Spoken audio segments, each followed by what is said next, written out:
बिस्मिल्लाहिर्रहमानिर्रहीम। नाज़रीन अस्सलाम वालेकुम। आज सबसे पहले हम बात करेंगे डॉलर के बारे में, क्योंकि काफ़ी अरसे से हमने पहले आपको अपडेट्स दी थी डॉलर के बारे में और कम व बेश वही कुछ हुआ जो कुछ हमने आपको बताया था। तो ये पॉलिटिक्स की वजह से ये सब्जेक्ट जो है वो ज़रा ओझल रहा। आज मेरा ख़्याल है कि सबसे पहले इस पे बात करते हैं। हमने आपको याद होगा कि पहले बताया था कि बजट से पहले डॉलर जो है ईद से पहले तक ये तकरीबन 152 तक जाएगा और उसके बाद जब करीब जाएगा ईद के बाद जब बजट आ जाएगा, बजट मंजूर हो जाएगा, उसके बाद फिर इसकी कीमत का तयन जो है वो 165 तक, उसका अंदाज़ा था कि 165 तक जाएगा। उसकी रीज़न क्या थी? हम ये सारी गुफ्तगू इन्फॉर्मेशन की बुनियाद पर कर रहे थे, कोई अपने पास से तो कर नहीं रहे थे, ना ही मैं माहिर मईशत हूँ, कोई बहुत बड़ा छोटा भी नहीं हूँ। कभी दूर दूर तक जो इकॉनमी है या इकोनॉमिक्स, फाइनेंस, इस तरह का कोई सब्जेक्ट मैंने FA में पढ़ा था, उसके बाद नहीं पढ़ा। लेकिन इन्फॉर्मेशन थी कुछ, ख़ास तौर पे IMF के साथ जो एक मीटिंग हुई थी, स्टाफ लेवल मीटिंग हुई पाकिस्तान में, इस्लामाबाद में। उसमें ये तय किया गया था कि डॉलर पे जो एक्सचेंज रेट है डॉलर और रुपए का, इस पे हुकूमती कंट्रोल ख़त्म होगा और इसमें हुकूमत मदाखलत नहीं करेगी। किसी किस्म की कोई रेगुलेटरी इदारा जो है, यानी कि स्टेट बैंक ऑफ पाकिस्तान भी इसमें मदाखलत नहीं करेगा और इसको मार्केट पे छोड़ दिया जाए। लेकिन पैरेलल एक चीज़ अंडरस्टैंडिंग जो थी वो यही थी कि मार्केट के हवाले तो किया जाएगा, लेकिन ईद से पहले तक इसका ये जंप करेगा, 152 तक जाएगा और फिर ईद के बाद जब बजट आएगा और बोर्ड लेवल अप्रूवल होगी IMF से बोर्ड लेवल मीटिंग में, तो तब तक इसका जो डॉलर का रेट है वो 165 तक हो जाएगा। ये शर्त थी और बाकी शर्तें कमोबेश पूरी हो चुकी हैं। बिजली की कीमतों में इजाफ़ा किया जा चुका है, गैस की कीमतों में इजाफ़ा किया जा चुका है। सब्सिडीज़ जो मुख्तलिफ डिपार्टमेंट्स में थी या शुबे में थी, वो सब्सिडीज़ ख़त्म कर दी गई हैं, मिनिमम कर दिया गया है, तकरीबन ख़त्म होने के बराबर। और ये एक शर्त थी डॉलर के बारे में। तो डॉलर का एक्सचेंज रेट वो उसी तरफ जा रहा है। अब आज मार्केट से, आज संडे है, छुट्टी का दिन है, लेकिन इसके बावजूद मार्केट खुली थी और मार्केट में आज 158 रुपये तक डॉलर ख़रीदा जा रहा था। आज अगर 158 पे ख़रीदा जा रहा है तो कल यकीनन जब 2 दिन के वक्फे के बाद नया रेट आएगा इंटर बैंक का भी और ओपन मार्केट में भी, तो 158 से ज़्यादा होगा। इट मीन्स कि वो 160 रुपये तक जाएगा।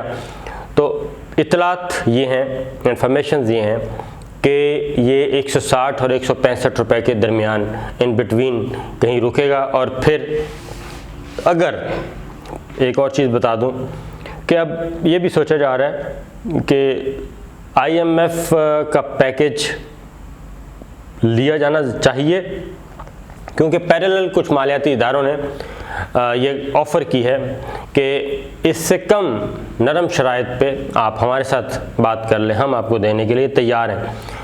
क्योंकि फौरी तौर पे तो पाकिस्तान पे कोई प्रेशर नहीं है इस वक्त।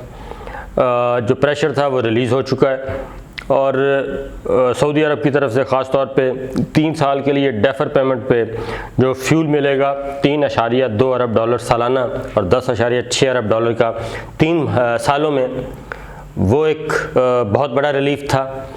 और साथ वज़ीर आज़म इमरान ख़ान से भी आपने सुना होगा, वो भी 2-3 दफ़ा कह चुके हैं कि हमने इकॉनमी को तो संभाल लिया है, अब हम टेक ऑफ करने की पोजीशन में आ गए हैं। और इसीलिए जब उन्होंने कौम से ख़िताब किया तो उसमें भी ये मेंशन किया और साथ ही साथ कमीशन के क़याम का ऐलान भी कर दिया और वो कमीशन भी इन्हीं कर्ज़ों से मुताल्लिक है कि पिछले 10 सालों में कितना कर्ज़ा लिया गया, किस प्रोजेक्ट के लिए लिया गया और क्या वो जिस मकसद के लिए लिया गया, जिस मंसूबे के लिए लिया गया था वो वहीं पे ख़र्च हुआ और क्या वो मंसूबा वहाँ पे मौजूद है। ये इस चीज़ का तयन करना था। इस नरगे में पाकिस्तान पीपल्स पार्टी के 5 साल और पाकिस्तान मुस्लिम लीग नवाज़ के 5 साल या 10 साल होंगे, क्योंकि 10 सालों में 6,000 से बढ़कर 30,000 अरब तक कर्ज़ा इंक्रीज़ हुआ है। तो इसका पता तो चलाया जाना चाहिए, ये तो बिल्कुल फैक्ट है। इसीलिए मुस्लिम लीग नवाज़ ख़ास तौर पे इस पर बहुत ज़्यादा सीख पा है। लेकिन कमीशन के TORs तय किए जा रहे हैं और TORs जैसे ही फाइनल होंगे तो उसमें जो हमारी इत्तला है कि काफ़ी बड़े बड़े नाम जैसे डॉक्टर शुएब सडल साहब हैं वो भी उसका हिस्सा होंगे। ISI, MI, IB, security exchange commission, FIA, FBR, ये तो होंगे ही हों, लेकिन उसमें एक्सपर्ट्स भी होंगे। डॉक्टर शुएब सडल साहब क्योंकि वफाकी टैक्स मुस्तफ़ रह चुके हैं, तजर्बा भी है, उनका नाम भी लिया जा रहा है। इसलिए ये चीज़ें चल रही हैं। तो बात हो रही थी IMF के साथ। अगर IMF के साथ नहीं जाना तो फिर ये डॉलर जो है वो 160 रुपये पे रुक जाएगा और आइंदा साल 1.5 साल तक, कहा तो 2 साल तक कहा जा रहा है, लेकिन मेरा अपना अंदाज़ा शायद 2 साल ना हो, साल 1.5 साल तक फिर 160 रुपये तक इसको स्टेबल रखा जाएगा, नहीं बढ़ने दिया जाएगा। तो इसीलिए बहुत सारे लोगों ने जो डॉलर बाय किया हुआ था वो अभी तक लेके बैठे थे और नहीं निकाल रहे थे और उसका उनको फ़ायदा भी हुआ। इसके बावजूद कि डॉलर नीचे गया था 4-5 रुपये, लेकिन जो इत्तलात मौजूद थी वो सदाकत उनमें इसीलिए पाई गई कि अब वही कुछ हो रहा है जो मार्केट से हमने सुना था और जो कुछ बताया था। अब आ जाएं दूसरी जानिब, मुस्लिम लीग नवाज़ और पीपल्स पार्टी, बिलावल ज़रदारी साहब और मरियम सफदर साहिबा। बिलावल और मरियम बीबी दोनों आज मुलाकात हुई जाती उम्रा में और मरियम बीबी ने इनवाइट किया था। उसमें जो बाहर गुफ्तगू हुई वो ये था कि बजट हम मंजूर नहीं होने देंगे। तो ये उनकी ख्वाहिश तो अभी हो सकती है, लेकिन अमलन शायद ऐसा मुमकिन नहीं है। क्योंकि मैं थोड़ा सा आपको बता दूं कि बजट जिसको फाइनेंस बिल कहते हैं, अगर ये कौमी असम्बली से मंजूर ना हो तो फिर जो हुकूमत होती है बजट पेश करने वाली, वो हुकूमत ख़त्म हो जाती है।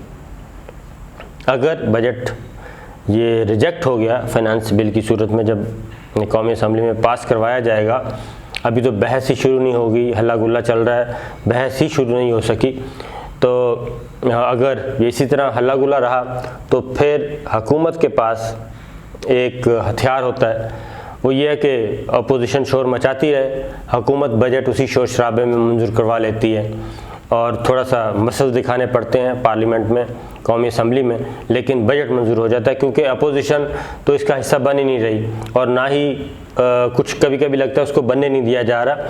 शहबाज शरीफ साहब की तकरीर थी, नहीं होने दी गई। वज़रा और हुकूमती अरकान उन्होंने शोर मचाते रहे और इजलास 2 दिन के लिए मुलतवी करना पड़ा।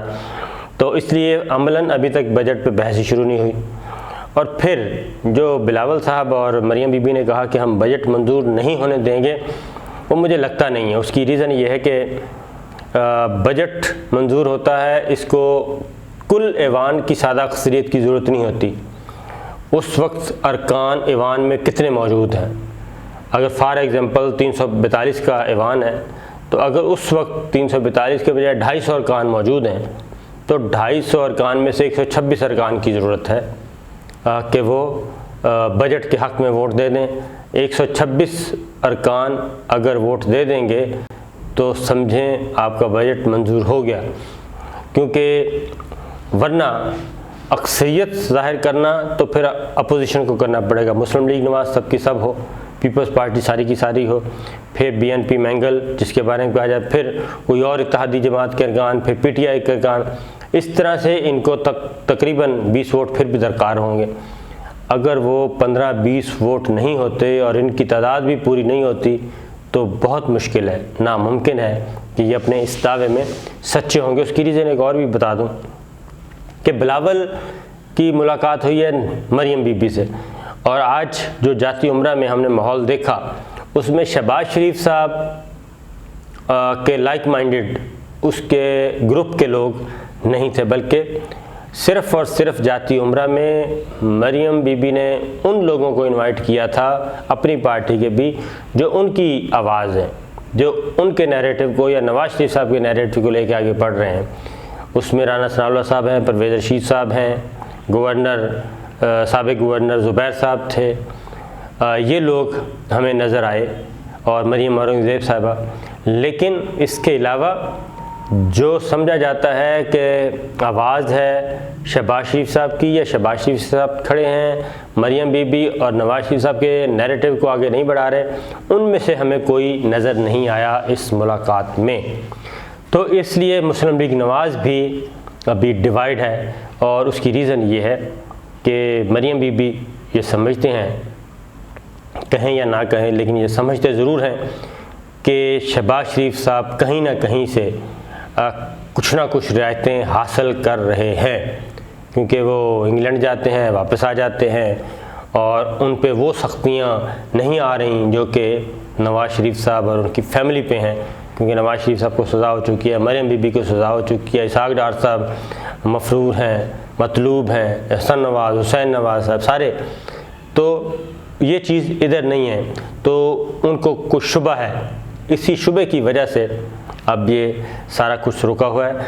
आज बिलावल और मरियम की जो मुलाकात हुई है उसमें बिलावल साहब ने कुछ बातें पहुंचाई हैं, कुछ तजावीज़ दी हैं, वो तजावीज़ शराइत अब वो जाएंगी जुमेरात को मरियम बीबी जेल में नवाज शरीफ साहब के पास, उनसे डिस्कस करेंगी और उनसे अप्रूवल और उनकी एडिशन करना है या उसमें कमी बेशी, वहाँ से अप्रूवल होगी और वो वापस आएंगी। तो फिर अगली मुलाकात होगी तो आपको अंदाज़ा होगा कि इन दोनों के दरमियान बीच में क्या तय पाया है। लेकिन अभी तक हनूज़ दिल्ली दूरस्ती लगता है, फौरी तौर पे हुकूमत को कोई ख़तरा नज़र नहीं आ रहा। और बाकी अफ़वाज पाकिस्तान में भी आज बहुत अहम तकर्रियाँ तबादले हुए हैं। लेफ्टिनेंट जनरल फैज़ हमीद साहब जो कि मेजर जनरल थे और DGC थे, वो अब DGISI तैनात हो गए हैं। 2-3 महीने के वक्फे के बाद उन्होंने अपनी ज़िम्मेदारियाँ फिर संभाल ली हैं और DGISI के तौर पे। और जब ISI के जो सरबराह थे हाफिज़ आसिम मुनीर साहब, लेफ्टिनेंट जनरल आसिम मुनीर साहब, उनको कोर कमांडर गुजरांवाला तैनात कर दिया गया है। तो इसलिए आने वाले दिनों में पॉलिटिक्स मज़ीद गर्मा गर्म होगी, खा वो इस साइड से हो या उस साइड से, लेकिन होगी। इसके साथ इजाज़त दीजिए, कल फिर हाज़िर होंगे। अल्लाह हाफ़िज़।